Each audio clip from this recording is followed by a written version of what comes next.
Bismillahirrahmanirrahim.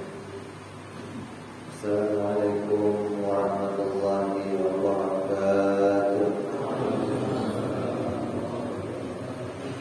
Al-Fatihah ila ruhi sayyidina wa habibina wa syafi'ina Rasulillah sayyidina Muhammad Abdullah wa alihi wa alihi wa sahbihi wa dhurriyyatihi an la yu'alli darajatin bil dunya wa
Bismillahirrahmanirrahim.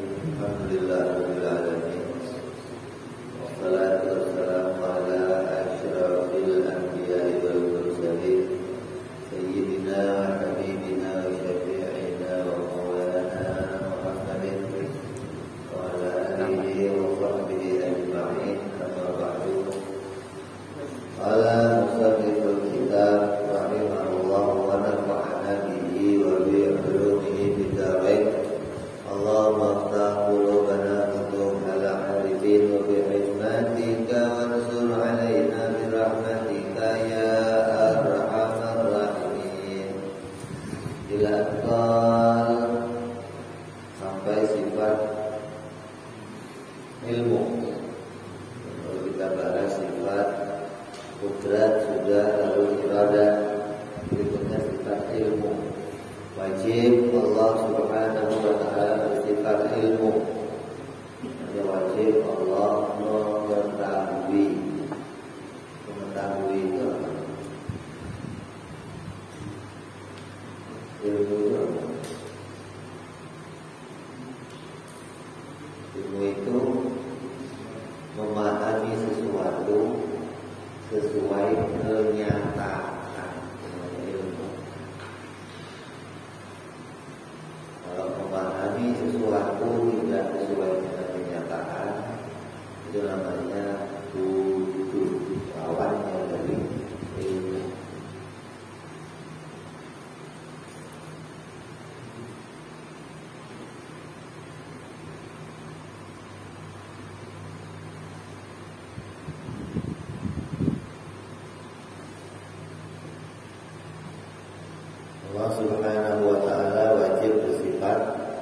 ilmu. Maknanya wajib Allah mengetahui sesuatu sesuai dengan kenyataan. Dan ilmunya Allah tidak tersimpan di dalam hati. Beda dengan ilmunya kita. Ilmu kita tersimpan di dalam hati. Ilmu yang tersimpan di dalam hati itu gambarnya seperti kartu memori, memori card. Kita kalau punya HP, dalamnya ada apa ya? Memori. Maka semua pengetahuan yang ada di HP tersimpan di dalam memori. Kita ini oleh Allah diberi hati, maka hati itu tempatnya pengetahuan disimpan. Semua yang kita ketahui itu disimpan di dalam hati kita. Maka ilmu yang tersimpan di dalam hati itu pasti tadinya pernah kosong. Ya, memorinya pernah kosong terus diisi. Udah diisi juga kadang ngeblank, kadang error, kadang kehapus, kadang hilang, kadang nggak kebaca memorinya. Soalnya karena tapi siapa nggak kebaca namanya ini. Itu memori kita, ilmunya tersimpan di dalam hati. Maka ilmunya Allah Subhanahu wa Ta'ala tidak tersimpan di dalam hati. Maka ilmunya Allah tidak terbatas. Kalau ilmu kita, ilmunya Nabi terbatas. Nah, tapi juga ilmunya pakai memori. Cuma memorinya gede yang dikit gitu. Kalau memori itu kan paling berapa? 2 GB berapa? Kalau Nabi ilmunya tera gitu lah, 1 tera ilmunya. Tersimpan memorinya penuh kalau nantinya. Tetap pakai memori. Ilmunya tersimpan di dalam hatinya. Nah, ilmu yang tersimpan dalam hati maknanya ilmu yang terbatas. Jadi ilmunya Allah tidak terbatas. Apa yang diketahui oleh Allah? Allah mengetahui segala sesuatu.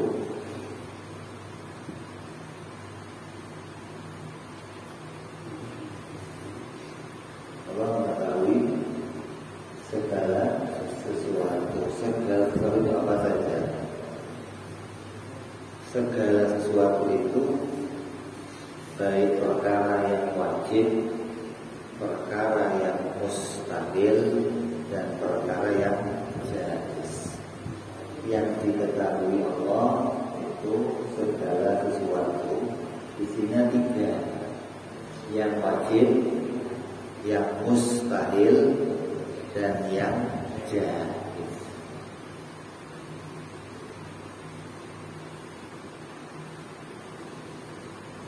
Yang wajib, apa yang Allah ketahui tentang perkara yang wajib?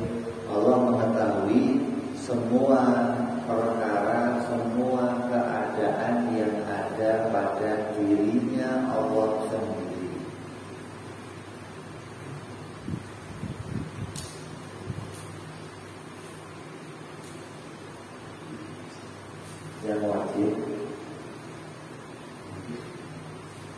Yang wajib yang diketahui Allah adalah segala sesuatu yang ada pada dirinya sendiri. Dirinya Allah itu apa?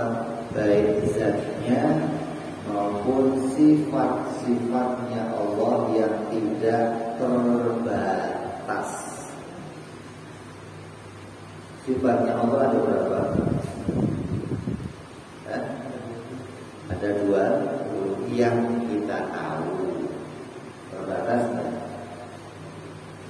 Terbatas nggak? Terbatas, fungsinya cuma 20 kan terbatas. Nah, sifat Allah yang diketahui Allah sendiri berapa? tidak terbatas. Kan? Yang wajib diketahui Allah apa? Semua sifat-sifat pada dirinya yang tidak terbatas. Allah mengetahui seluruh kesempurnaan dirinya sendiri tanpa ada batasnya. Nama Allah ada berapa? Terbatas. Yang kita ketahui. Nama Allah yang diketahui Allah ada berapa?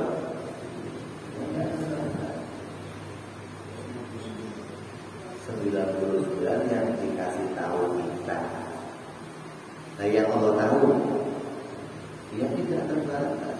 Kalau Allah tahu namanya 99 berarti terbatas ilmunya Allah.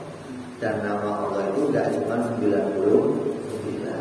Nama yang diberitakan kepada kita 99. Belum nama yang diberitakan kepada orang-orang terdahulu, nama yang diberitakan oleh bangsa malaikat, nama yang diberitakan kepada bangsa jin. Itu namanya Allah tidak terbatas dan semua nama itu diketahui oleh Allah secara terperinci. Allah mengetahui secara terperinci, bukan cuma secara garis besar. Di seluruhnya Allah ketahui. Terus yang kedua, Allah mengetahui perkara yang mustahil. Apa mustahil? Perkara yang tidak akan terjadi, namanya perkara yang mustahil. Segala yang mustahil pada dirinya Allah itu diketahui oleh Allah. Contohnya apa? Allah mustahil tiada, Allah mustahil berawal, Allah mustahil berakhir, Allah mustahil ada samanya, Allah mustahil lemah, Allah mustahil mati, Allah mustahil buta. Semua yang mustahil itu diketahui oleh Allah. Kalau kita tahunya berapa yang mustahil? Dan berapa? 20 lawannya dari yang wajib. Kalau yang wajib ada 20, lawannya ada 20. Kalau yang mustahil bagi Allah, yang kita ketahui jumlahnya ada 20 sifat. Tapi sifat mustahil yang wajib diketahui, yang mustahil diketahui, itu yang tidak akan terjadi pada dirinya Allah. Semua sifat yang mustahil diketahui oleh Allah secara sempurna. Terus yang ketiga, Allah mengetahui perkara yang jaiz. Apa yang jaiz? Yang jaiz itu perkara yang diciptakan oleh Allah. Allah mengetahui segala yang diciptakannya, baik yang sudah wujud. Yang sudah wujud mana?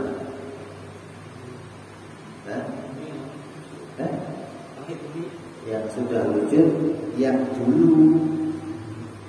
Kalau yang sekarang, yang sedang wujud, yang nanti akan wujud. Terus, dan satu lagi yang tidak akan wujud. Berapa? Yang sudah wujud, Nabi Adam, Nabi Nuh, kisah-kisah yang dulu. Semua yang sudah wujud diketahui oleh Allah dengan jelas. Dulu ada kejadian kuda nginjek semut. Kejadiannya semiliar tahun yang lalu diketahui oleh Allah secara detail, secara terperinci. Segala kejadian yang dulu apapun juga, waktu yang sudah berjuta-juta tahun, bermiliar tahun yang sudah terjadi pada kita, masuk perkara yang diciptakan oleh Allah, maka itu semua diketahui oleh Allah secara mendetail, tanpa ada yang samar, tanpa ada yang berkurang sedikit pun pengetahuannya.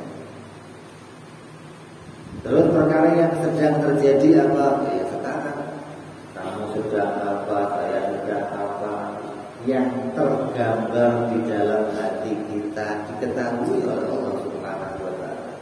Yang terlintas dalam hati kita, apa yang kita inginkan, apa yang kita mau, maka kita ini nggak bisa bohongin Allah. Karena kita suka apa? Suka nipu Allah ya, bukan?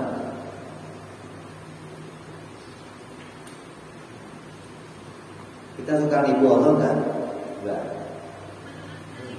Kalau ente aja suka nipu orang tua, kadang guru ditipu, orang tua ditipu, atau baik-baik dia kalah ngomongnya apa, maunya kemana.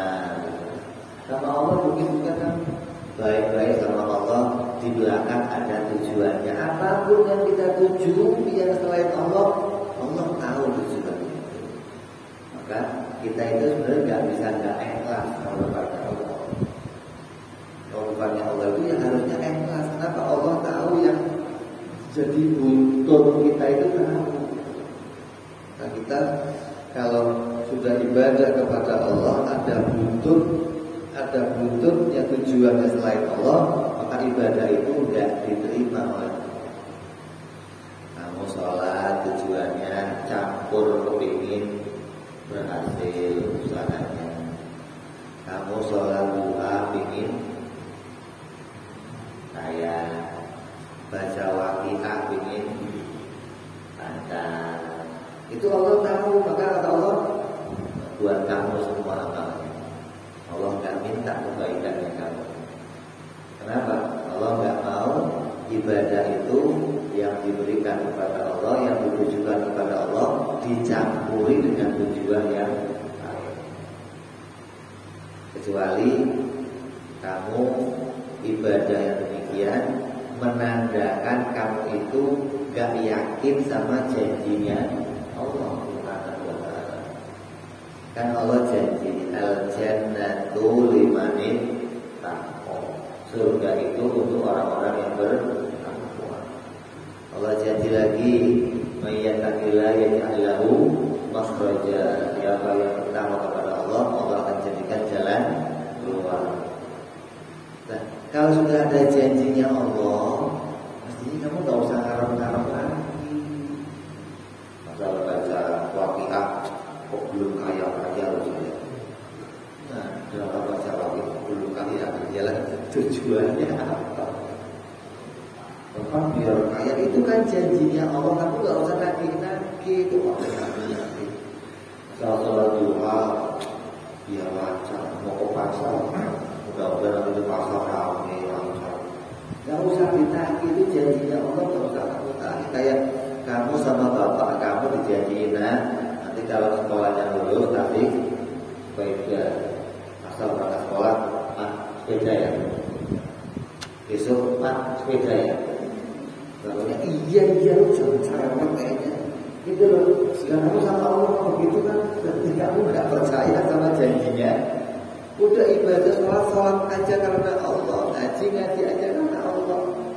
Semua yang Allah janjikan akan didatangkan untuk kamu. Kamu gak usah.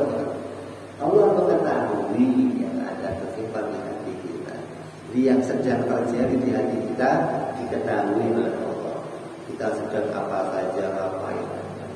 Makanya dulu ada kisah seorang guru yang mau khataman ngaji ilmu tauhid.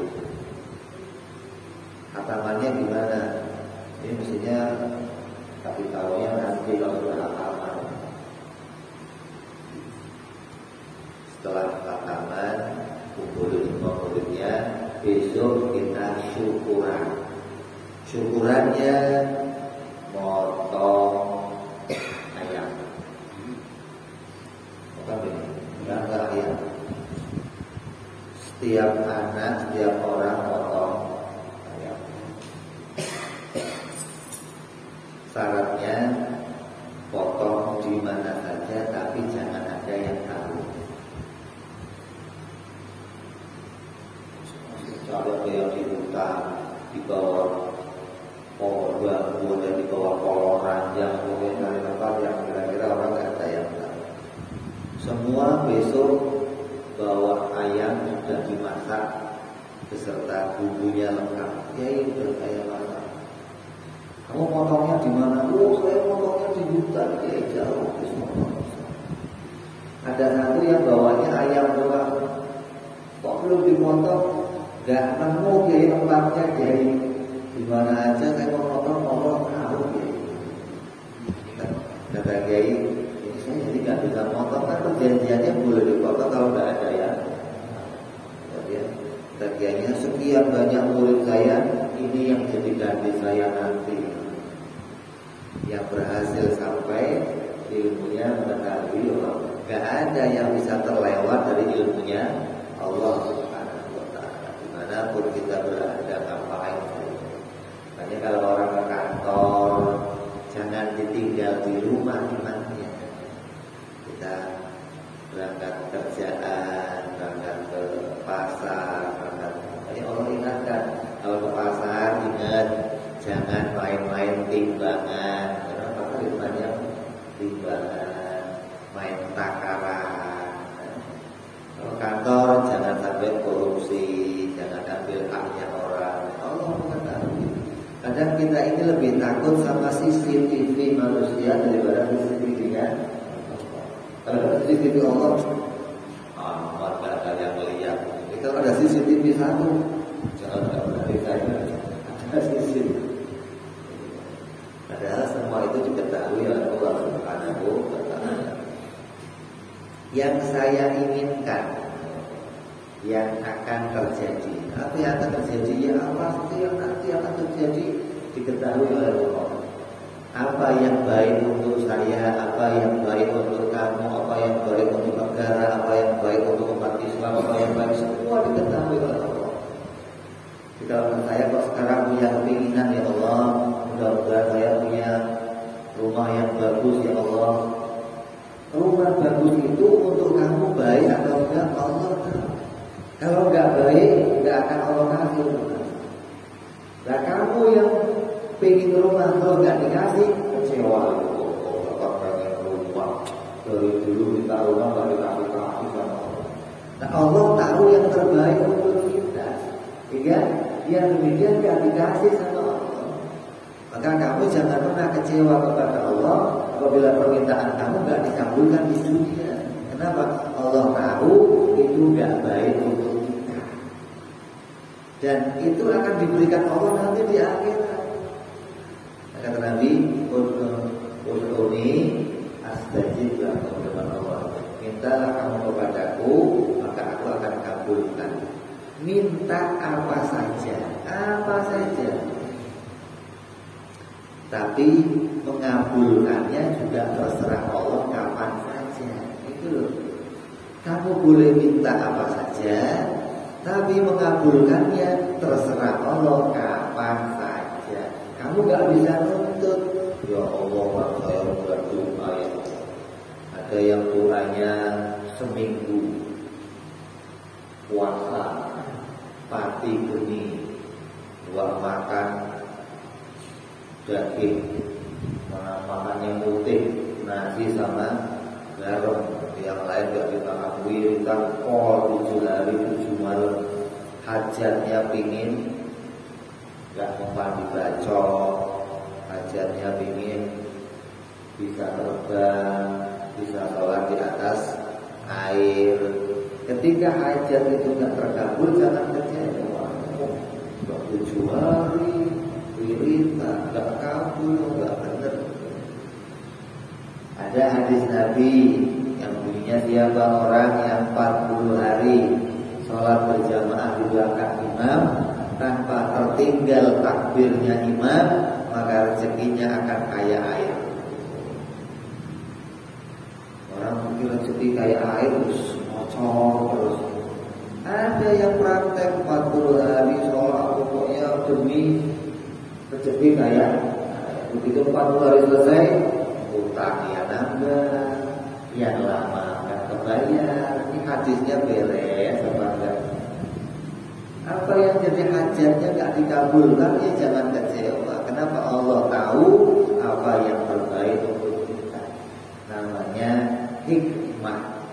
Segala yang mana yang baik itu Allah ketahui, dan kita jangan pernah menganggap pengetahuan kita lebih baik dari pengetahuan Allah. Saya kan pinginnya ini, kok dikasihnya ini, kan lebih baik yang itu. Oh, enggak benar. Kamu enggak tahu bahwa Allah itu mengetahui secara detail terperinci. Makanya ada sahabat Nabi namanya siapa? Sa'labah. Ya, yang minta kepada Rasulullah, ya Rasulullah doakan saya kaya. Jangan Sa'labah, jangan bagusan begitu aja. Enggak, ya Rasulullah, saya kalau sholat nggak bisa tenang, nggak bisa wiritan, nggak bisa apa. Kenapa? Pakaian saya cuma satu ya Rasulullah. Kalau saya selesai sholat saya harus pulang. Istri saya nungguin untuk sholat gantian pakaian sama saya. Saya pengen dong ya Rasulullah. Besok minta lagi, besok minta lagi. Maka Rasulullah kabulkan dengan diberikan satu ekor domba. Dikatakan ada sepasang domba diberikan sampai beranak pinak sampai Sa'labah gak bisa lagi ngurus semua kambing-kambingnya. Yang tadinya tinggal di kota Madinah, Sa'labah pindah jauh ke pinggir kota Madinah. Kenapa? Kambingnya gak muat lagi di kota, pindah ke pinggir kota. Yang tadinya sholatnya berjamaah terus di masjid, dia waktu karena jauh, sekarang jamaahnya sudah mulai kurang. Tambah banyak kambingnya sampai sholatnya tinggal Jumat doang. Udah Jumat doang tambah ramai lagi sampai Jumat pun kirim salam. Lalu kirim salam itu saya di sama Nabi ya. Titip salam. Kalau yang lewat kemana mau sholat, itu salam sama Nabi ya. Titip salam. Ya ikut sholat. Kenapa? Sibuk kambing saya banyak. Ini Allah tahu mana yang terbaik. Kamu pengen nyalon jadi RT, pengen nyalon jadi RW, nyalon jadi lurah, kok nggak jadi? Jangan kecewa. Allah tahu mana yang terbaik untuk kita. Kalau itu nggak dikasih kita, berarti itu untuk saya nggak baik. Kedepan mungkin iman saya akan goncang, amal saya akan berkurang, ibadah saya akan bergeser. Allah tahu, maka nggak dikasih ke saya. Itu pengetahuan Allah, harus kita imani demikian. Jangan sampai kita menganggap yang saya mau ini harus terlaksana. Enggak. Yang harus terjadi itu yang dimaui Allah, bukan yang kita maui. Dan Allah menciptakan sesuatu sesuai dengan pengetahuannya. Allah menciptakan sesuatu bukan sesuai keinginan kita, bukan, tapi sesuai dengan pengetahuannya Allah. Allah tahu apa yang baik untuk hambanya. Allah tahu apa yang baik untuk manusia, untuk umat Islam, untuk negara Indonesia ini kok begini, kenapa ya? Tenang aja, Allah tahu yang terbaik untuk kita. Saya katakan wa ma'ahu wa ma'allahu khairul makirin. Nabi Sallallahu Alaihi Wasallam membuat perjanjian dengan orang-orang Arab. Perjanjiannya nggak imbang. Kalau ada orang Mekah yang pergi ke kota Madinah harus dipulangin. Kalau ada orang Madinah yang pergi ke kota Mekah nggak boleh dipulangin. Perjanjian mereka tentang kontrak atau apa? Gimana ya Rasulullah, ini nggak imbang? Tenang aja, Allah tahu mana yang baik. Bener aja. Perjanjian yang kelihatannya nggak imbang ternyata menguntungkan umat Islam hingga orang Mekah yang mencabut perjanjiannya. Udah, mulai tahun depan ubah perjanjiannya. Lu ente yang bikin sendiri. Ya Allah mengetahui mana yang baik, mana yang nggak baik untuk kita. Yang akan terjadi ke depan, kiamat, mahsyar, surga, neraka diketahui oleh Allah secara detail. Fulan akan masuk surga atau neraka, Allah tahu. Fulan akan hidupnya sengsara atau bahagia, Allah tahu. Maka Allah kok tahu? Allah yang menciptakan, ya Allah tahu. Siapa yang diciptakan nanti, siapa yang masuk surga nanti, Allah tahu. Makanya amal perbuatan hamba itu tidak pernah dilepaskan, diserahkan kepada hamba itu sendiri, tidak pernah. Amal yang kita lakukan itu walaupun kelihatannya kita yang milik. Kamu kan ke masjid milih antara tidur atau ke masjid, milih antara sholat subuh di rumah atau di masjid. Kamu milih, saya mau ke masjid aja. Kelihatannya itu pilihan kamu, tapi pilihan itu diketahui oleh Allah dan diciptakan oleh Allah Subhanahu wa Ta'ala. Allah mengetahuinya sebelum kita punya pengetahuan tersebut. Sebelum kita punya keinginan itu, sebelumnya Allah mengetahui tentang keadaan itu. Maka keinginan itu sesuatu yang dimunculkan dalam diri kita dan tidak dilepaskan. Segala yang kita inginkan, segala yang kita mau, hajat-hajat kita itu dimunculkan oleh Allah. Dikatakan tadi, fa'alhamaha fujuraha wa taqwaha. Allah berikan itu, yang fujur Allah kasih, yang takwa Allah kasih. Jadi kita itu enggak dilepas oleh Allah. Punya mau sendiri, punya hajat sendiri, Allah nggak ikut, enggak begitu. Kalau kehendak kita yang kita kerjakan dilepas oleh Allah, terserah kita, maka mestinya Allah nggak tahu kita mau kemana. Nanti saya apa yang akan terjadi, nanti saya akan dapat apa, Allah nggak tahu. Dan kalau Allah tahu, karena Allah nggak melepaskannya. Semua itu ada dalam ketentuan Allah, ada dalam pengetahuan Allah. Fulan akan jadi orang jelek, Fir'aun akan jadi kafir, Fir'aun akan masuk neraka. Allah ketahui, Allah kehendaki keadaan Fir'aun demikian. Jadi yang baik yang ada pada kita yang Allah ketahui, yang jelek yang ada pada kita juga Allah mengetahuinya. Terus yang Allah ketahui pula yang tidak akan terjadi. Jadi yang sudah terjadi, yang sedang terjadi, yang akan terjadi, dan yang tidak akan terjadi. Kayak contoh, kamu tidak akan punya anak, Allah tahu. Kamu gak akan punya bini, Allah tahu. Kamu gak akan punya rumah, Allah tahu. Kamu gak akan jadi lurah, Allah tahu. Semua yang tidak akan terjadi diketahui oleh Allah Subhanahu wa Ta'ala. Jadi sempurna pengetahuan Allah adalah pengetahuan yang sempurna. Gak ada satupun yang terlewat dari ilmunya Allah Subhanahu wa Ta'ala.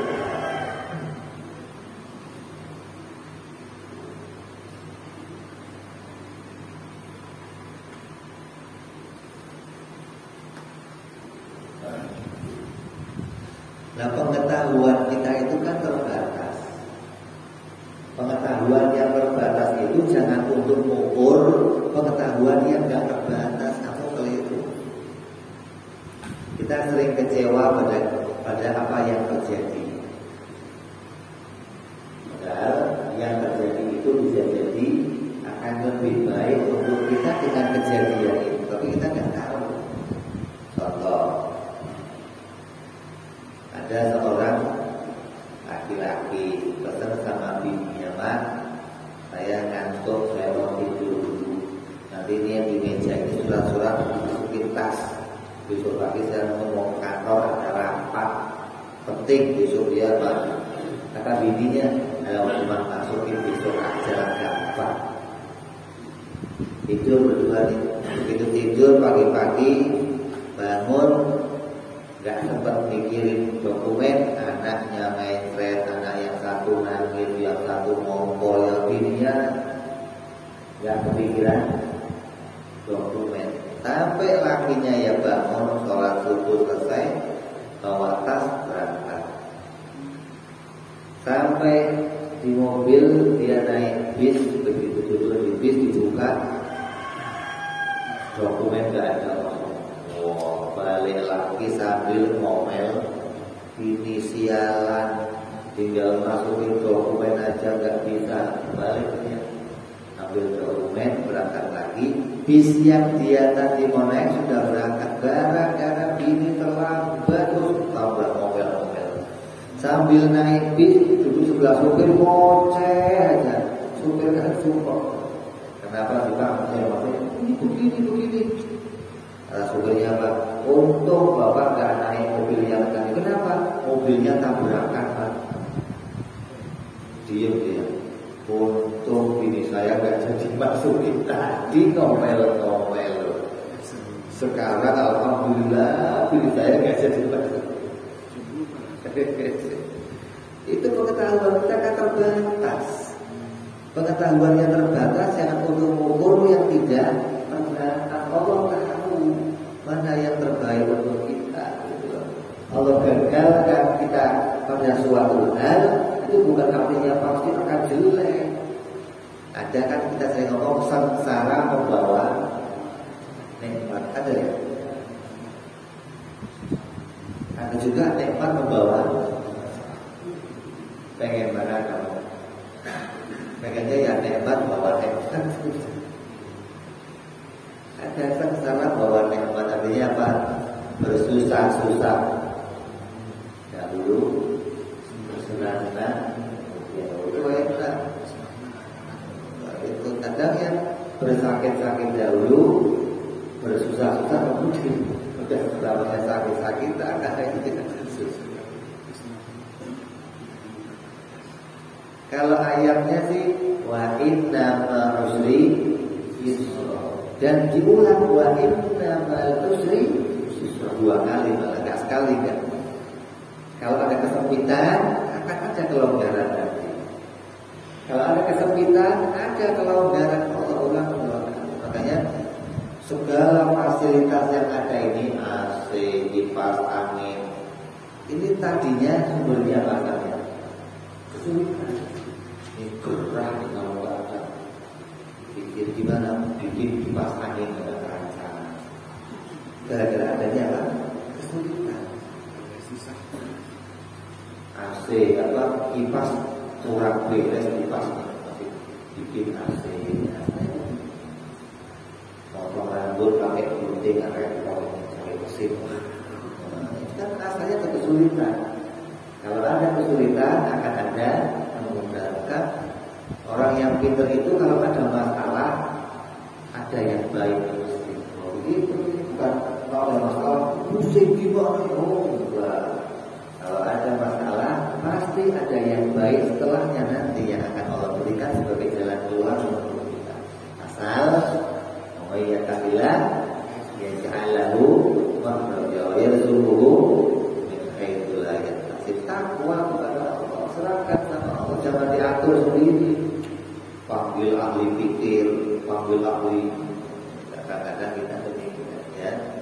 Jadi Allah mengetahui apa tadi ya, sudah terjadi, yang sedang terjadi, yang akan terjadi, dan yang tidak akan terjadi. Yang belum terjadi berarti yang akan, yang besok, yang lusa, sampai nanti, sampai kiamat. Dan semua itu diketahui oleh Allah tanpa batas, secara terperinci. Oh begitu, kenapa ada orang-orang Mu'tazilah, orang-orang Salafi yang mengatakan, oh pengetahuan Allah itu gak terperinci. Karena begini, kamu tahu gak di langit itu ada bintang? Ada. Jumlahnya berapa? Banyak. Tapi banyak itu berapa? Kalau cuma tahu banyak, itu berarti tahunya tidak terperinci. Di laut ada ikan gak? Jumlahnya berapa? Banyak. Kalau banyak berarti nggak terperinci. Nah Allah tahunya terperinci. Yang kecil berapa, yang gede berapa, yang hari ini mau dipancing berapa, yang mau mati berapa, yang mau lahir berapa. Ya. Allah tahu ikan yang kamu pancing itu, kamu akan dapat ikan yang mana.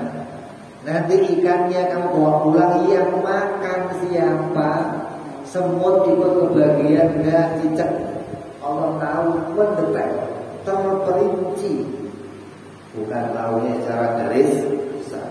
Sampai dengan kehidupan yang di surga nanti yang selama-lamanya, yang waktunya gak terbatas miliaran tahun, triliunan tahun. Kamu makan apa hari ini, besok makan apa, lusa makan apa, tahun depan, Allah tahu secara terperinci seluruhnya. Nah kata orang-orang Mu'tazilah, oh kalau hidup di surga yang nanti ya Allah gak tahu semuanya lah, kan waktunya gak terbatas. Dia mengukur dirinya sendiri mau untuk ukuran Allah Subhanahu wa taala. Beda. Memori kita terbatas. Kita ilmunya pakai memori, ilmunya Allah gak pakai memori. Dia pengetahuan Allah tanpa batas gitu. Jangan gara-gara kamu pikir mana mungkin sesuatu yang gak terbatas diketahui, terus mau mengukur Allah itu ilmunya terbatas. Oh ini kesalahan ya. Jadi yang selama-lamanya yang tidak ada batasnya itu juga diketahui oleh Allah Subhanahu wa taala secara terperinci. Terperinci bukan garis besar, bukan. Di laut ada pasir, jumlahnya berapa? Banyak. Kalau banyak berarti secara garis besar. Rambut kamu jumlahnya ada berapa? Banyak. Yang putih berapa? Banyak. Sama kayak begini. Itu yang ngaji di Masjid Al-Alim kalau habis subuh ada berapa? Banyak. Nah siapa aja? Ya nggak tahu. Kalau mau tahu lihat absen aja Pak. Kalau di absen berarti apa itu? Mendetail. Bulan hadir, bulan itu detail namanya. Kalau cuma tahu banyak namanya garis besar atau ijmali, bukan tafsili. Ilmunya Allah tafsili. Terus Allah mengetahui itu semua, tidak ada permulaannya. Ilmunya Allah tidak ada permulaannya. Artinya tidak didahului nggak tahu, terus baru tahu. Allah itu nggak pernah nggak tahu gitu loh. Gak ada awalnya ilmunya Allah. Kalau kita kan pernah gak tahu, terus jadi tahu. Kadang sudah tahu, balik lagi gak tahu. Kayak kita masih kecil, bodoh. Begitu dewasa, pintar, tuanya pikun. Berarti bodoh lagi. Memorinya hilang, memorinya berkurang, memorinya sampai ilmunya ngeblank, hilang lagi. Itu ilmunya kita, keadaan kita. Kalau ilmunya Allah mengetahui sesuatu tidak dimulai dengan bodoh. Allah tahu tidak dimulai dengan kebodohan. Terus ilmunya Allah yang kedua nggak pakai mikir. Ilmunya Allah ilmu yang nggak pakai mikir. Kalau ilmunya kita itu bisa ada beberapa macam ilmu. Semua ilmu yang kita itu bukan bagian dari ilmunya Allah Subhanahu wa taala. Ilmu yang kita peroleh pertama, ilmunya didapati dengan cara dikasih tahu orang lain. Ya. Oh di di sana ada begini Pak, besok akan ada ini. Oh ya, kamu tahu gara-gara informasinya orang lain. Allah tahu bukan karena informasi kamu. Kalau doa ya Allah, tadinya Allah nggak tahu aku pengen itu. Setelah kamu doa Allah jadi nggak ada begitu, nggak ada. Makanya orang doa jangan tujuannya kasih tahu Allah. Oh ini orang doa terus goblok doanya. Orang doa kepada Allah, doa mohon kepada Zat yang Maha Mengetahui, kok doanya kasih tahu, ya Allah, kotor listrik belum diisi ya Allah. Ya Allah ini kontrakan belum bayar 3 bulan ya Allah. Gak usah dikasih tahu. Allah tahu. Kita kalau doa itu bukan kasih tahu Allah, tapi menyatakan butuhnya kita pada pertolongan. Ya Allah, ini kotor listrik bunyi tapi kalau engkau bukan engkau yang nolong, gak ada lagi yang lain ya Allah. Begitu.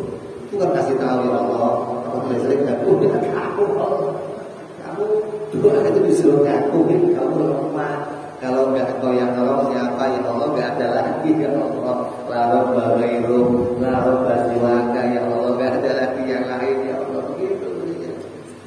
Jadi minta sama Allah untuk menyatakan dirinya lemah, dirinya nggak mampu. Nanti Allah kasih jalan keluar.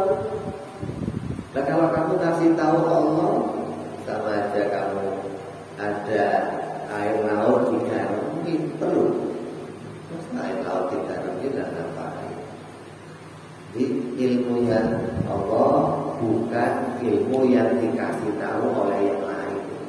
Hingga kamu nggak perlu kasih tahu Allah tentang kejadian apapun yang menyangkut diri kamu, keinginan kamu, hajat kamu, kebutuhan kamu, bukan perlu kamu kasih tahu kepada Allah, bukan. Tapi kamu mengakui kalau segala hajat itu gak akan bisa terlaksana kalau tidak atas pertolongannya Allah Subhanahu wa Ta'ala.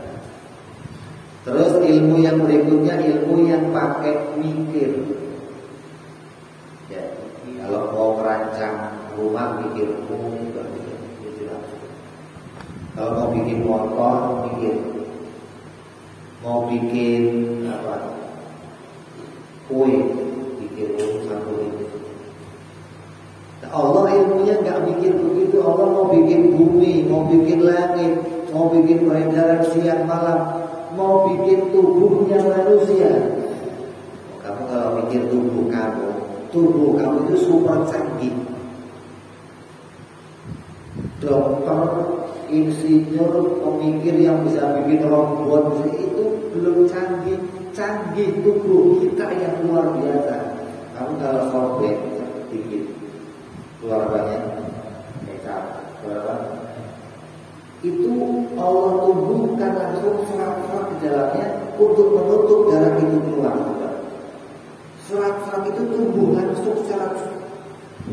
Yang itu kalau nggak canggih, yang bikin itu pintar banget, nggak bisa secanggih itu bikin tubuh kita, nggak bisa. Bagaimana orang-orang ini bekerja, bagaimana saraf bekerja, bagaimana otak bekerja, itu super canggih.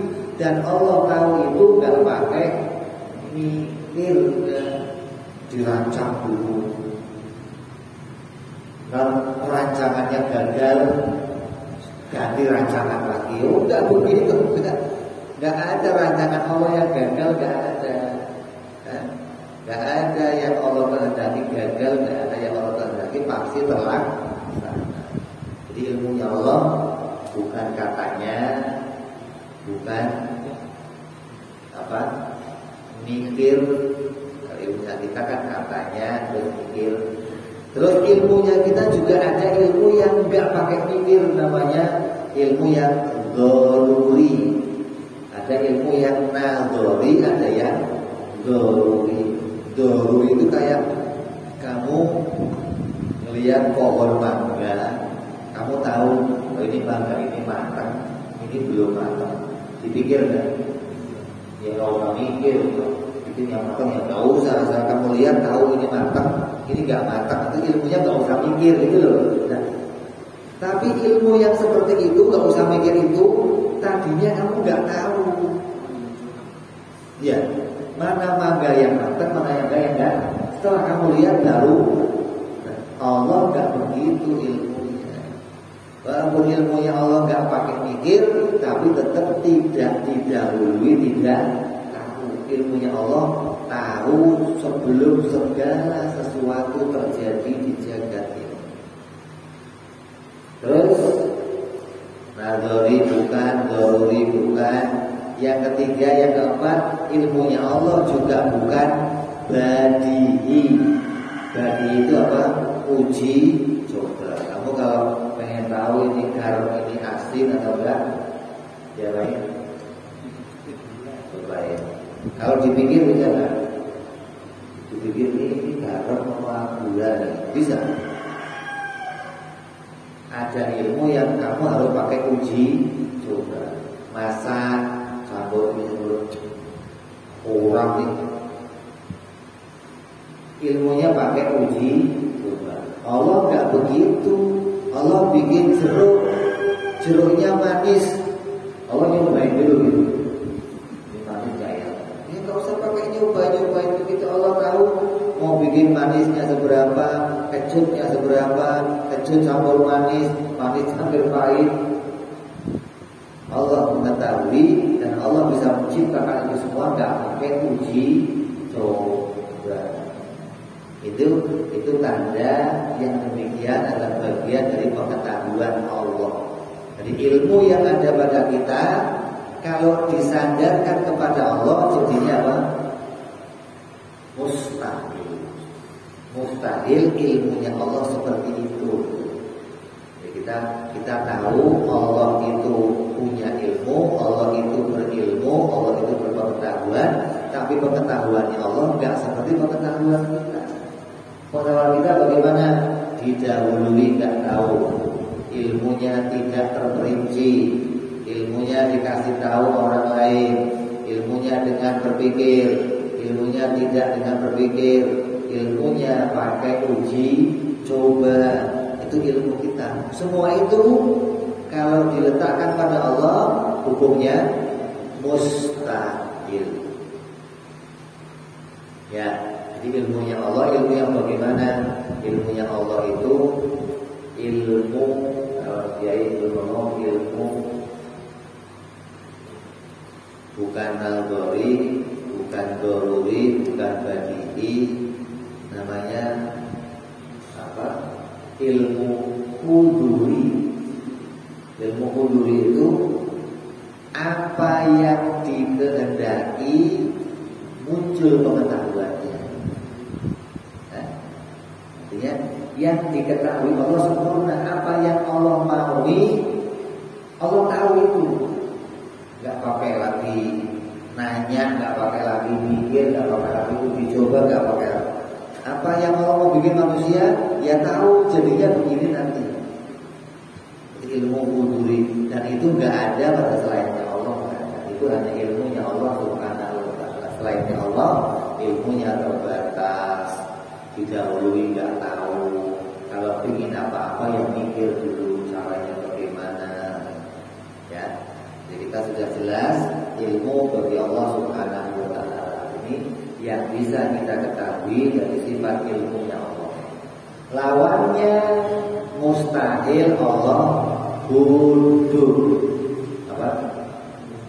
Mustahil Allah butuh itu ada dua. Wudu ada dua. Ada wudu yang asli namanya basit, ada wudu yang double namanya murakkab. Wudu tapi double, wudu banget gitu. Ada wudu doang, ada wudu banget. Wudunya itu double pakai eo. Wudu pakai eo wudunya. Wudu juhul basit, wudu yang asli.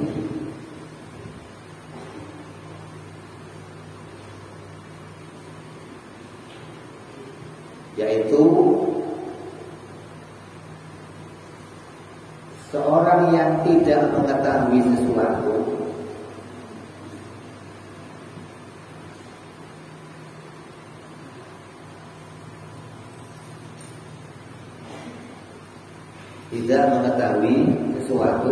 tapi dia tahu dirinya nggak tahu.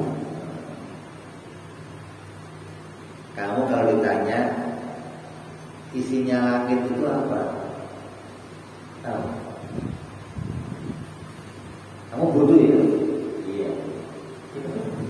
Saya nggak tahu isinya langit, tapi saya tahu kalau saya itu nggak tahu. Tapi bodohnya itu diketahui gitu. Sadar kalau dirinya itu goblok gitu loh. Itu sudah mending namanya, itu bodohnya satu. Dia nggak tahu tentang sesuatu, tapi dia tahu kalau dirinya nggak tahu. Sadar dirinya bodoh.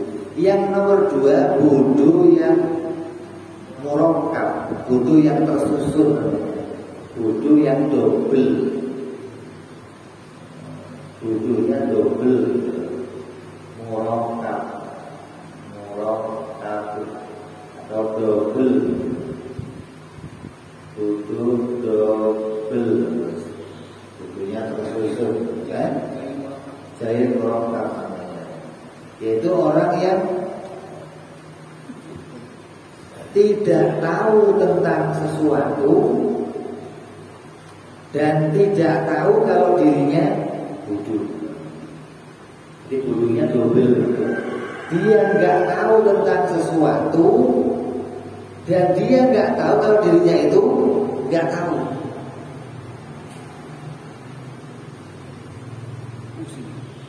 Contoh, orang ditanya tentang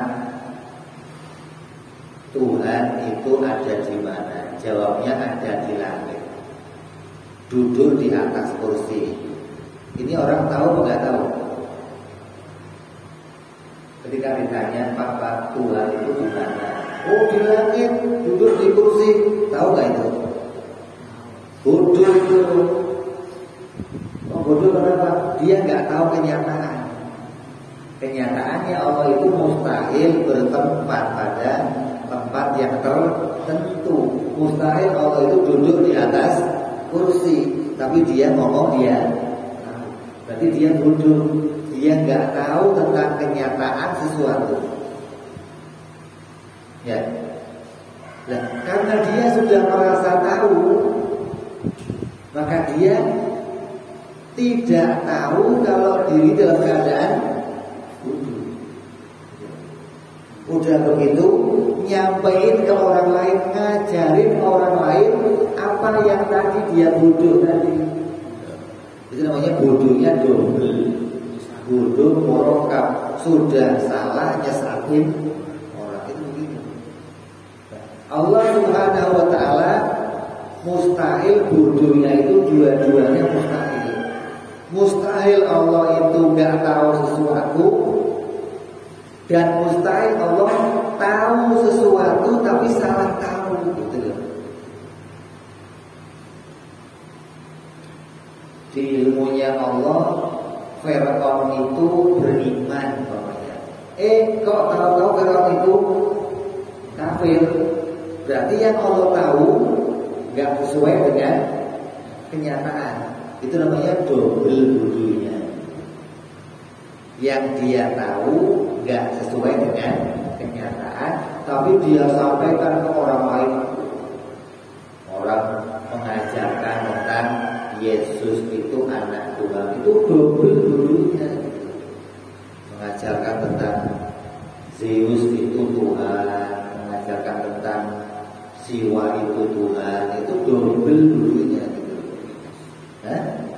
Artinya sudah nggak tahu kenyataan, dia nggak tahu pula kalau dirinya bodoh. Maka orang yang macam kedua ini nggak bisa dikasih tahu. Kenapa? Nggak bisa dikasih tahu karena dia merasanya sudah. padahal bodoh, tapi merasa sudah tahu. Kalau yang pertama tadi dikasih tahu seneng, Pak isinya langit apa? Nggak tahu. Mau tahu Pak apa? Seneng ya. Tapi kalau yang kedua ini nggak bisa dikasih tahu. Kenapa? Karena merasanya sudah double bodohnya. Ya Allah mustahil bodohnya dua macam itu. Mustahil Allah bodoh nggak tahu sesuatu asli, Allah nggak tahu mustahil. Yang kedua Allah tahu tapi tahunya nggak cocok sama kenyataan, mustahil. Yang Allah tahu pasti sesuai dengan kenyataan. Terus ilmunya Allah juga tidak dengan kira-kira. Kalau Allah kok tahu tapi kira-kira itu namanya bodoh. Kalau kita masih bisa kira-kira kiblat arahnya kemana? Oh ke sana. Walaupun itu nggak pasti ke sana, tapi masih disebut tahu kamu ya. Oh, tahu walaupun kira. Nah, kalau ilmunya Allah kok kira-kira? Oh mustahil. Allah tahu harus pasti, nggak ada kira-kira bagi ilmunya Allah. Kalau Allah tahunya kira-kira, berarti Allah bodoh. Mustahil Allah itu bodoh, mustahil ilmunya Allah itu kira-kira. Allah menduga-duga, kata Allah, saya duga Fir'aun itu akan masuk surga. Menduga-duga gimana? Saya duga-duga. Yang akan masuk surga siapa saja itu Allah tahu. Yang akan masuk neraka siapa saja Allah tahu. Dan tahunya pasti, bukan kira-kira, bukan pakai dugaan. Saya juga si Anu akan masuk surga. Oh enggak ada, Allah enggak menduga-duga. Jadi yang akan masuk neraka itu disiapkan oleh Allah, yang akan masuk surga disiapkan oleh Allah. Makanya Allah katakan apa? Ku anfusakum wa ahlikum nar. Wa quduhan nasi wal hijarah. Hati-hati, jangan sampai masuk neraka yang isinya api, yang isinya apa? Bahan bakarnya batu dan manusia. Berarti manusia akan jadi bahan bakar neraka itu disiapkan oleh Allah sebelum diciptakan. Memang sudah disiapkan akan jadi bahan bakar. Kalau kamu lihat yang Miss Universe, tahu kamu? Tahu nggak? Yang Miss apa itu? Wanita cantik yang bagian di dunia itu tahu? Cantik. Badannya sampai kayak gitar Spanyol gitu. Itu disiapkan untuk bahan bakar api. Nah, kamu jangan sayang ya telanjang. Itu disiapkan untuk jadi bahan bakarnya api neraka. Bahan bakar itu jadi bahan yang bagus juga. Orang kalau bikin kayu bakar kok pakai kayu jati, lama panasnya. Aku kan kok bikin kayu bakar, kayu sekor cepat sebentar doang habis. Artinya siapa yang akan masuk neraka disiapkan oleh Allah. Jangan kayak orang-orang Wahabi, orang-orang Salafi yang mengatakan Allah yang nggak tahu siapa yang masuk neraka, nanti kan belum terjadi. Nanti kalau sudah terjadi, semua itu punya catatan amal, Allah baru tahu. Nah, ini yang repot. Jadi ya, jadi kita jelas wajib Allah ilmu, mustahil Allah juhul. Nah kalau Allah itu tahu segalanya, sekarang ada pertanyaan. Kenapa Allah bertanya? Allah pernah nanya enggak? Allah pernah nanya enggak? Sering berapa kali kita dengar hadis yang menyatakan Allah bertanya. Contoh, malaikat yang hilir mudik naik ke langit, kerjanya sip, yang pagi ganti sip malam ganti pagi terus malaikat. Itu kalau sudah sipnya selesai, dia naik ke langit, Allah tanya, malaikat, kamu tadi meninggalkan hambaku lagi ngapain mereka?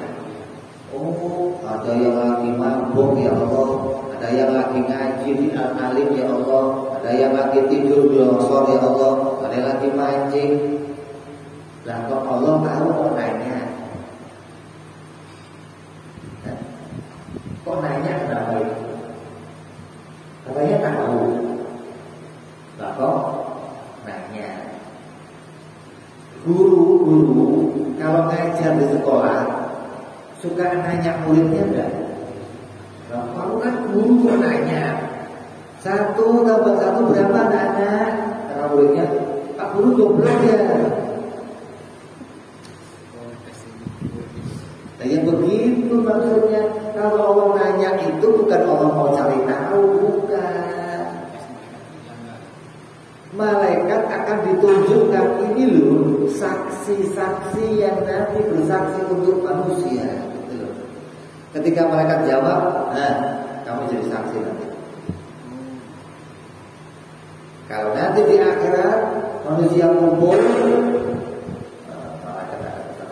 ya Allah, dulu saya tinggalkan dia masih ibadah ya Allah.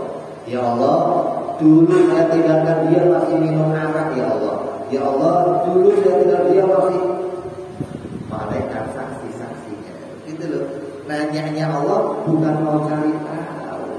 Masa Allah masih cari tahu bagaimana Allah Maha. Terus Allah menguji hambanya. Uji itu mau ngapain? Lah iya, orang dikasih ujian, guru kasih ujian sama muridnya, tujuannya mau apa? Mau ngetes, ya, mau cari tahu muridnya pintar atau enggak gitu. Allah uji kita, iman kita diuji, kesabaran kita diuji, keyakinan kita diuji.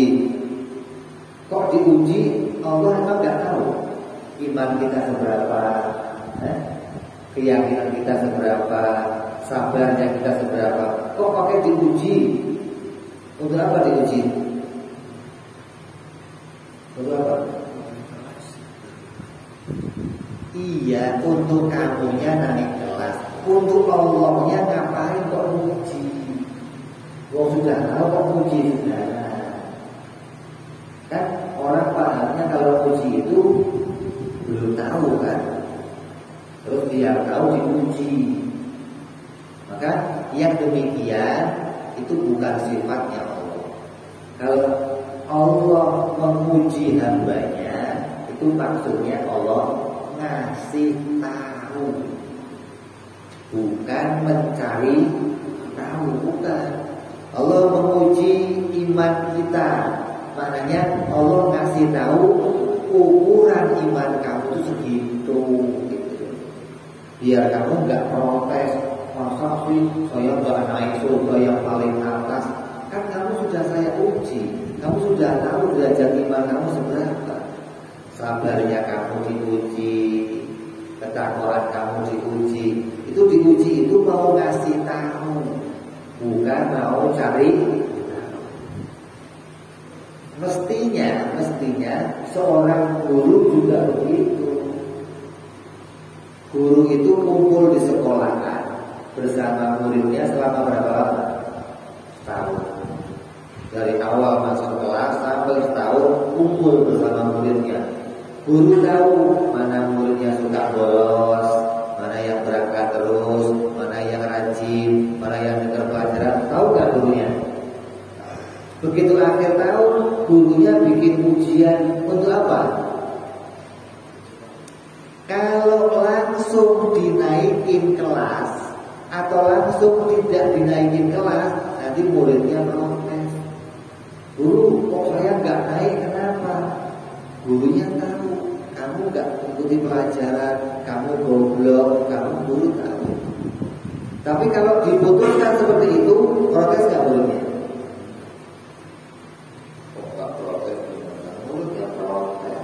Biar muridnya nggak protes, maka gurunya bikin ujian. Tujuannya bikin ujian agar kamu tahu kedudukan kamu. Oh, ternyata saya itu belum punya pengetahuan. Jadi kalau saya nggak naik kelas, pantas, gitu loh. Ya. Maka anak yang nggak dinaikkan kelas nggak akan protes.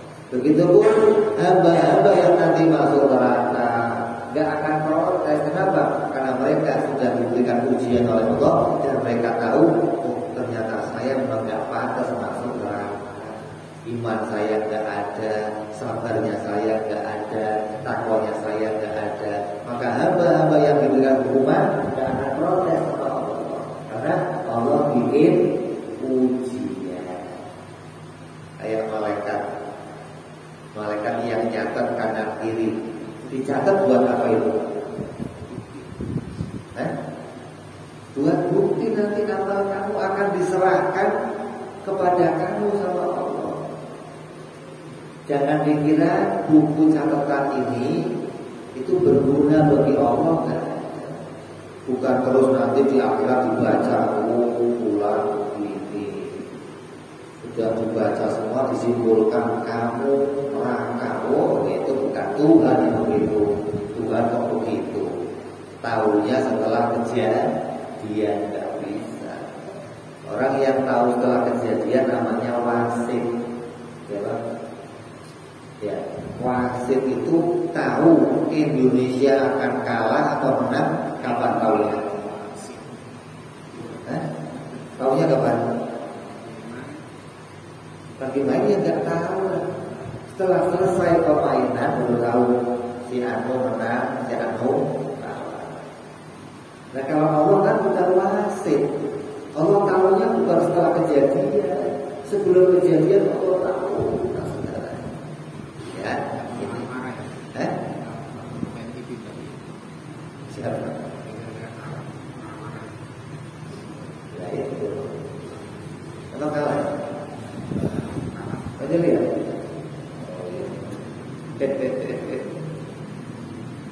Ya, jadi itu ilmunya Allah, wajibnya Allah mengetahui, mustahil Allah duduk. Coba barangkali ada pertanyaan dari tema yang kita sampaikan.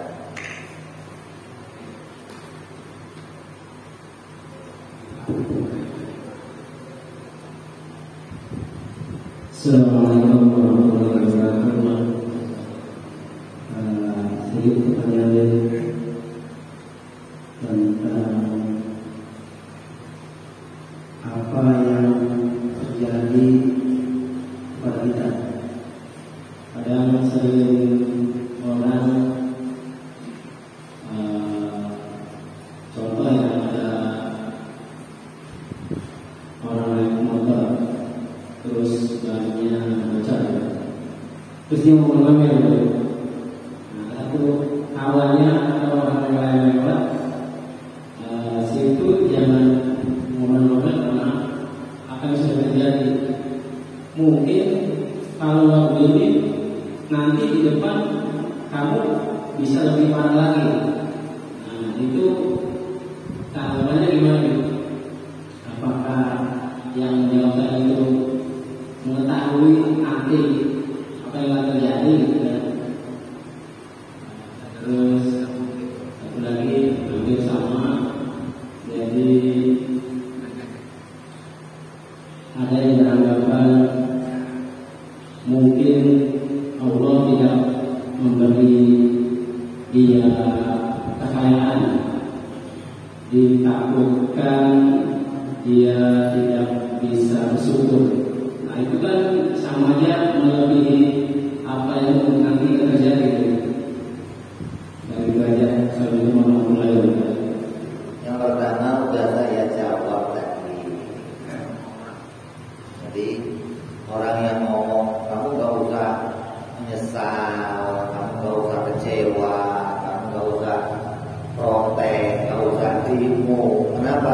Karena mungkin saja ini nanti akan membawa kebaikan ke depannya.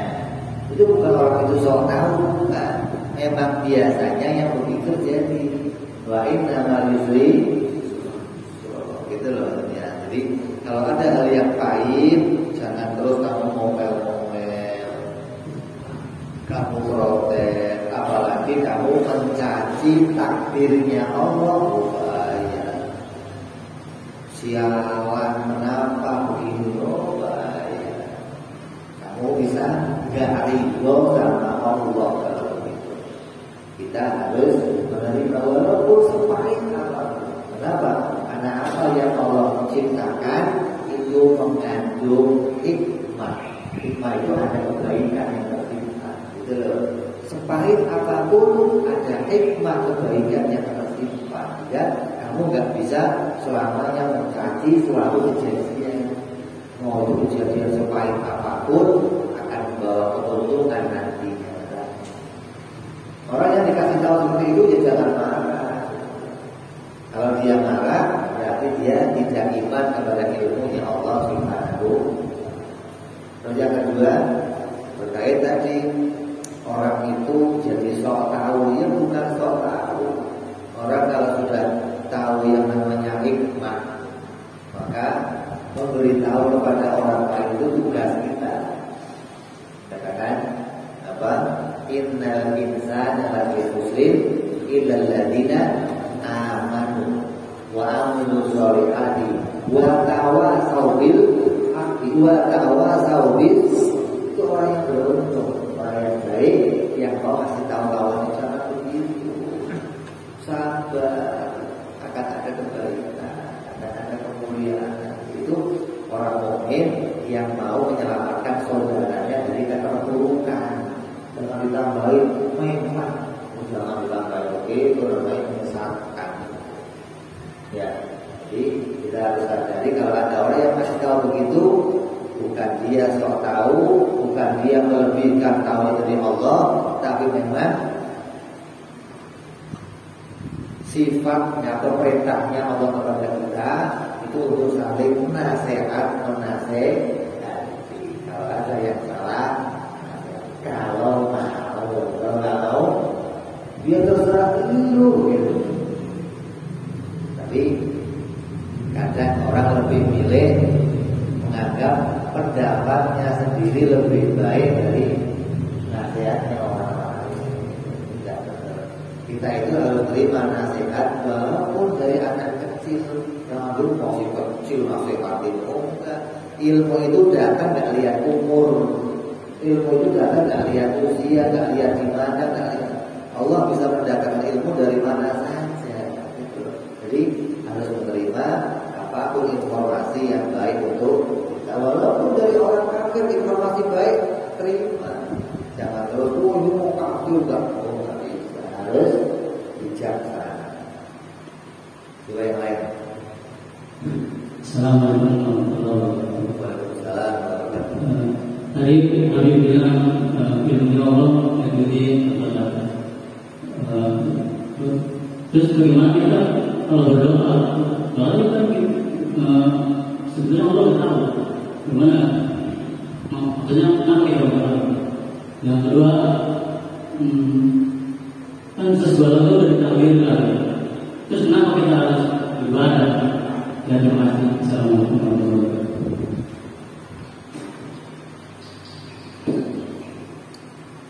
Allah tahu segalanya. Ngapain nyuruh kita minta? Mau sudah tahu kok nyuruh minta. Kalau bapak kamu kan nggak tahu maunya apa, Pak. Kawin, Pak. Mau minta kawin karena nggak tahu kamu mau kawin. Kalau kamu pengen tahu bapak kamu pengen kasih tahu bapak kamu kalau kamu sudah pengen kawin, tidur depan pintu, jangan pakai kancur, tahu bahwa anak saya udah gede gitu. Nah kalau kita minta sama Allah bukan ngasih tahu, itu saya ngomong. Kalau berdoa bukan ngasih tahu Allah.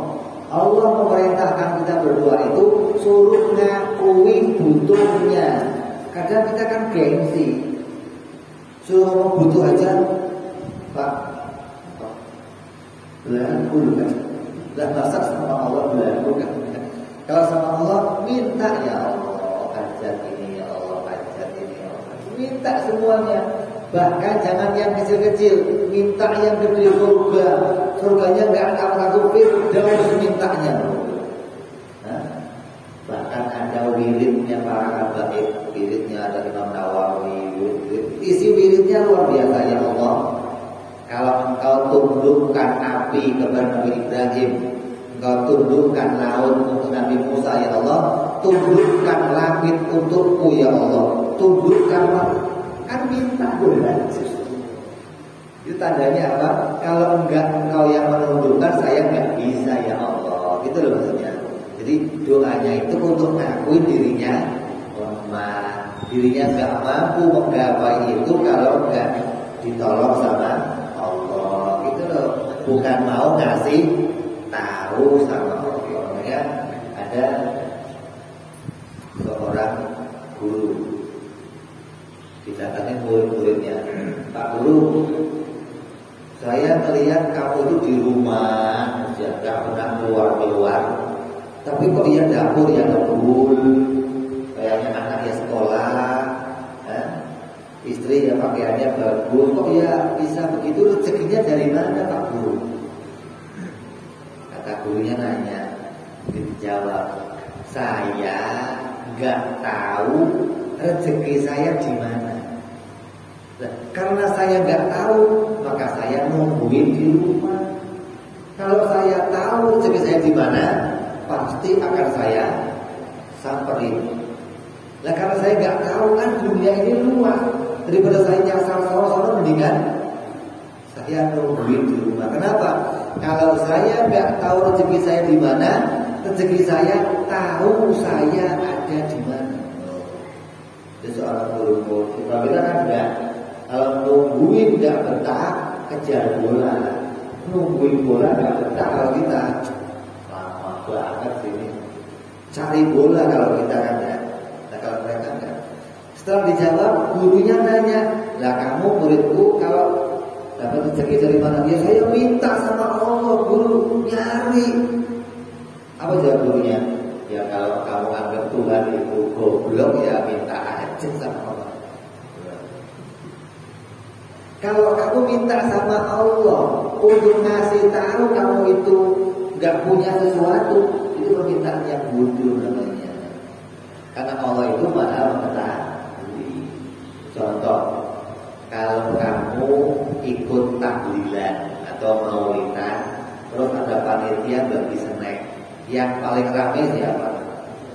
Kenapa? Anak kecil, saya Pak. Kenapa? Kenapa anak kecil kayak saya kenapa? Takut nggak kebagian. Nah kalau ente yang tua-tua, berapa enggak? Enggak. Kenapa?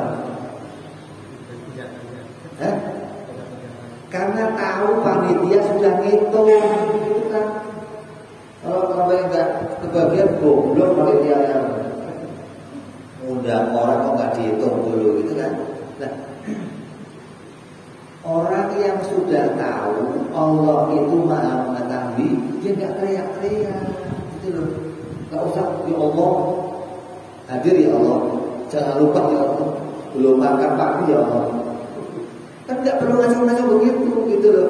Kalau kamu begitu, berarti kamu menganggap Allah itu. Jadi kita diperintah doa untuk mengakui kalau kita itu butuh sama pertolongan Allah.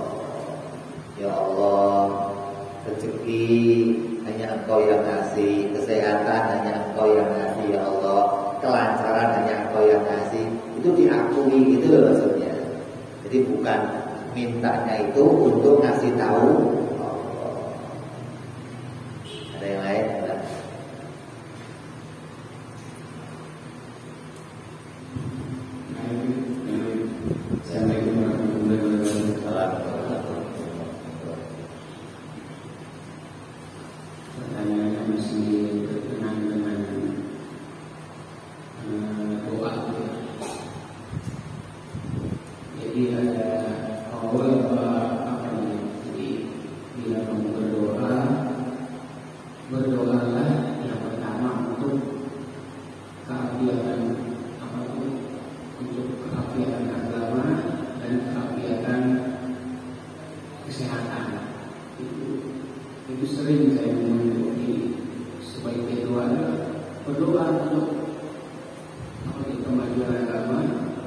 dan kesehatan badan. Itu maksudnya apa? Itu warahmatullahi wabarakatuh.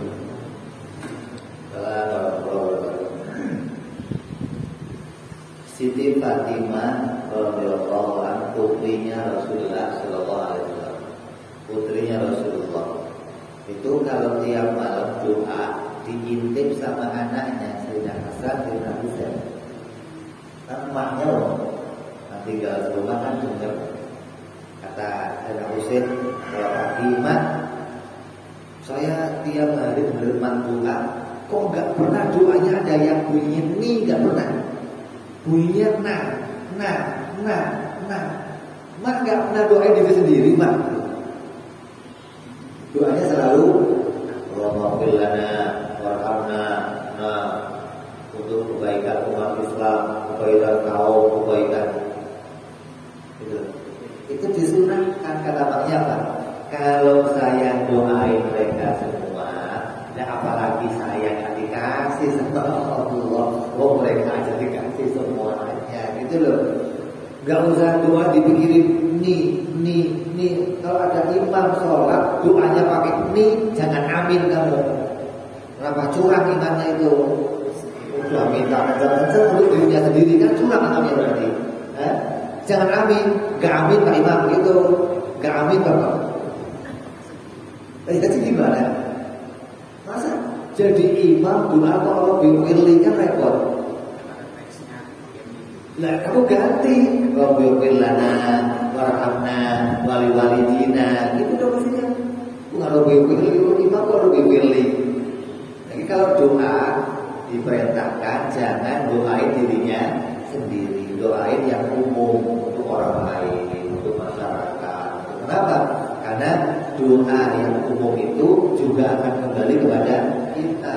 Kalau doanya untuk sendiri, orang lain yang kebagian, itu loh maksudnya. Jadi sekali doa, dua pulau terlampaui, itu namanya cerdas. Ada orang kok gak cerdas kan? Ya, jadi doanya memang disunahkan doain untuk orang umum, kebaikan agama, kebaikan umat, kebaikan golongan, kebaikan negara. Gak cuma doa pikirin, ya Allah mudah-mudahan saya baik, ya Allah anak saya baik, bibi saya baik. Gak cuma begitu, gitu kan sebenarnya. Kalau sendiri doa kok buat sendiri, oh enggak, kata sendiri doanya nah. Buktinya mana?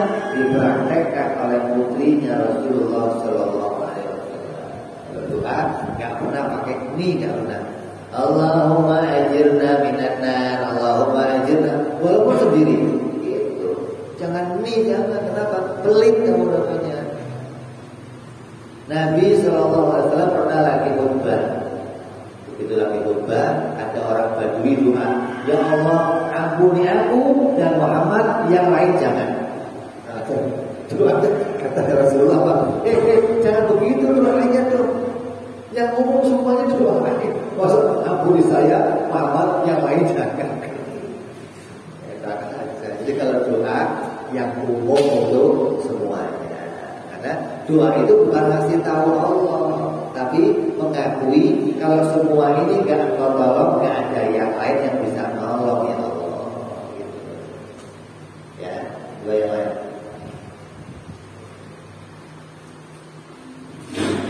Ya. Oh iya dong.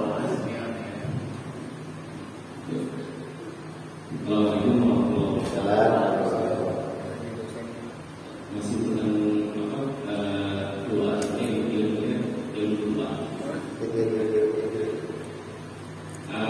banyak di antara para nabi ketika menghadapi masalah yang dilakukan bukan hajatnya, tapi justru memohon ampun, sebagaimana Nabi Yunus ketika menghadapi berada di dalam perutnya ikan, justru permohonan ampun. Atau beberapa banyak di antara para nabi ketika menghadapi sesuatu yang diajarkan, yang sampai kepada Allah, bukan apa yang sudah diajarkan, tapi sebaliknya. Kalau sebagian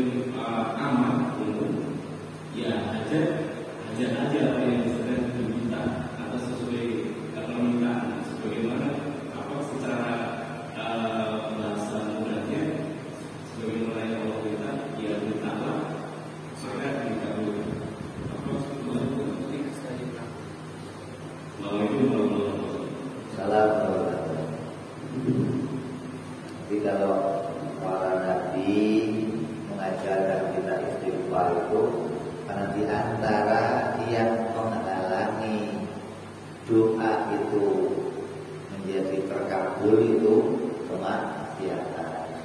Doa itu nggak terangkat, nggak sampai dicatat oleh Allah jadi doa yang baik, itu yang menghalanginya adalah maksiat. Maka ada seorang wali soleh yang kalau ada orang punya hajat, Pak Yai saya mau belum kawin terus dia istighfar 1000 kali. Pak Yai saya mau belum punya anak udah mau 10 tahun istighfar 10.000 kali. Kenapa? Dengan istighfar minta ampun, akui salahnya, barangkali curahan rahmat turun. Jadi ada nabi-nabi yang ngajarin kalau mau mengharapkan turunnya rahmat Allah, dia dengan istighfar. Ada lagi kayak Nabiullah Ibrahim alaihissalam. Ketika mau dibakar, ketika dilemparkan dari ketapel loncat sampai menuju api, kira-kira berapa jam? Kalau kira-kira orang dilempar terus sampai ke tempat tujuan, kira-kira berapa jam? Sampai jam, detik-detik. Di detik-detik itu malaikat Jibril datang. Assalamualaikum Nabi Ibrahim, saya datang mau nolongin kamu. Ente pengennya apa? Kata Ibrahim, kalau sama ente saya nggak hajat apa-apa. Ibrahim apa? Jibril. Malaikat Jibril datang mau nolongin, ngomong ente pengennya apa sekarang Ibrahim, saya akan laksanakan. Saya nggak butuh sama kamu Jibril. Jibril pusing nih, orang sudah mau nempel api pasti nggak butuh sama dirinya. Kalau kamu lu kemana aja dari tadi gitu, goblok merasa mau nempel kalau kita mau nabi ngajarinya, ya sudah minta sama Allah Ibrahim. Kalau sama Allah, Allah tahu yang saya butuhkan. Kan repot. Maka Nabi bunyinya apa? Hasbunallah wa ni'mal wakil. Itu loh. Itu yang paling mujarab gitu loh. Kenapa? Hasbunallah, hasabah itu kan artinya apa? Menghitung. Artinya tidak ada lagi yang lain yang saya perhitungkan kecuali Allah. Gak ada yang masuk perhitungan saya yang bisa tolong saya kecuali Allah. Maka hasbunallah.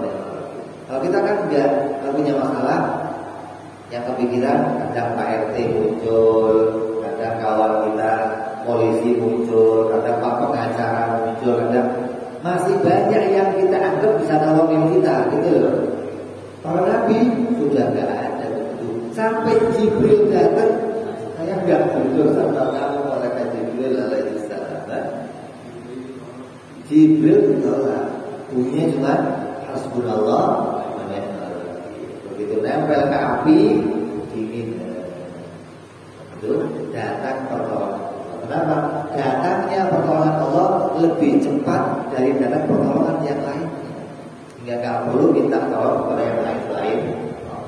Nah, Nabi Ibrahim ketika mau dilemparkan nggak perlu minta, ya Allah mau masuk api, ya Allah kan nggak perlu. Karena Allah nggak tahu, kasih tahu segala. Cukup hasbunallah. Dokter listrik bunyi hasbunallah, itu ketika begitu kan nggak usah teriak-teriak ya Allah, nggak usah, sedikit aja. Kalau kamu nggak bisa hasbunallah, ya ketok-ketok rumahnya tambuhin, mereka bangun. Begitu ada caranya maksudnya. Jangan terus diam di rumah, Allah dikasih tahu, terus nggak mau keluar rumah. Ini orang-orang yang